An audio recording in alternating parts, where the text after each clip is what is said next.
Alors, il y a quelques semaines, je vous ai parlé, ou 2 semaines, je vous ai parlé de la fameuse conjonction Jupiter, Saturne et Pluton, qui est un événement très rare puisque ça se reproduit tous les 500 ans seulement.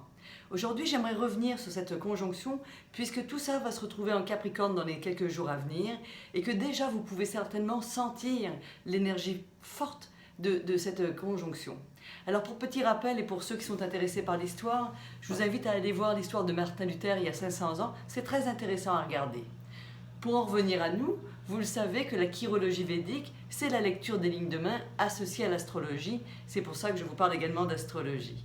Alors, cette conjonction Jupiter-Saturne-Pluton, qui rentre en Capricorne, nous invite à quoi ? Vous vous rappelez, Pluton, c'est la planète du pouvoir, c'est la planète de la puissance, c'est quelque chose qui est un facteur comme aggravant. J'augmente la situation, je veux prendre de la place, donc je m'étale là-dedans. Saturne est rentré ou rentre en Capricorne actuellement et rentre donc chez lui. Le Capricorne est dirigé par Saturne, c'est-à-dire quoi ? C'est-à-dire que le Capricorne, lui, il veut plus grand, il veut de la structure, il veut des belles choses, il veut faire grandir des choses et structurer un destin, façonner une vie merveilleuse. Mais en même temps, Saturne, son énergie, c'est la restriction, la discipline et le focus. Dans votre main, Saturne est cette ligne qu'on appelle souvent la ligne de destinée. Elle est représentée aussi, Saturne, par votre majeur et le petit mont qui est en dessous. Donc on va s'attarder à observer comment va votre ligne de destinée, comment est votre focus et sur quoi vous êtes capable de focuser actuellement. Et puis tout ça c'est conjoint à Jupiter. Jupiter, qui est représenté aussi par votre index, c'est la planète du grand bénéfice, donc il veut plus. Donc, conjoint à Saturne, on dit aussi qu'il est en débilitation en Capricorne, donc il n'est pas à sa meilleure place, pauvre petit. Donc lui, qu'est-ce que ça fait ? Saturne lui dit, montre-moi comment tu vas te responsabiliser au travers de tes ambitions. Bien sûr, parce que Jupiter, c'est aussi le doigt des ambitions. Qu'est-ce que nous allons regarder en chirologie dans votre main ?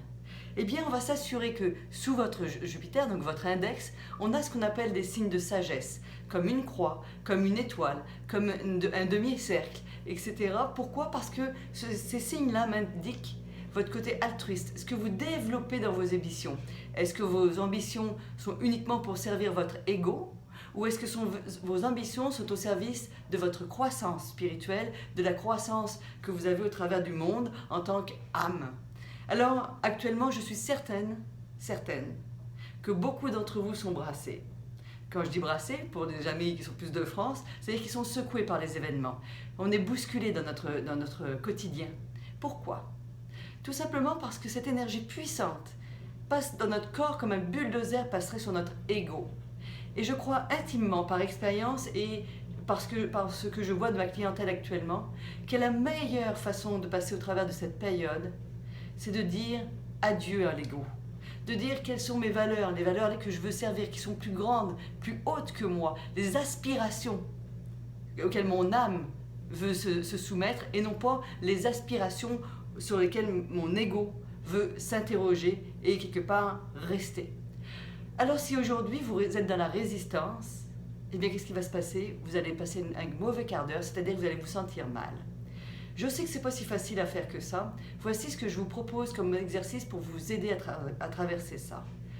Prenez le temps chaque jour de respirer et d'amener votre respiration sous votre nombril. Pourquoi ? Parce que là, on va retrouver le hara. C'est pour moi le chakra du hara où on a les meilleures perceptions. C'est le chakra de votre corps éthérique. Mais c'est aussi le chakra qui concerne Jupiter.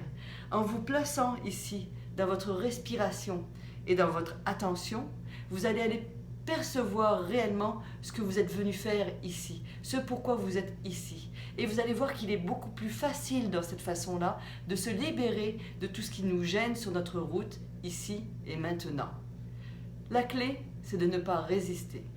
Et si ça vous fait du bien de respirer par le hara, je vous invite à chercher sur Internet ce qu'est la cohérence cardiaque pour également arriver à stabiliser l'ensemble de votre corps.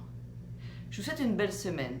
Même si ce n'est pas si facile, sachez qu'ensemble, nous nous transformons pour assurément le meilleur. À bientôt et bonne semaine.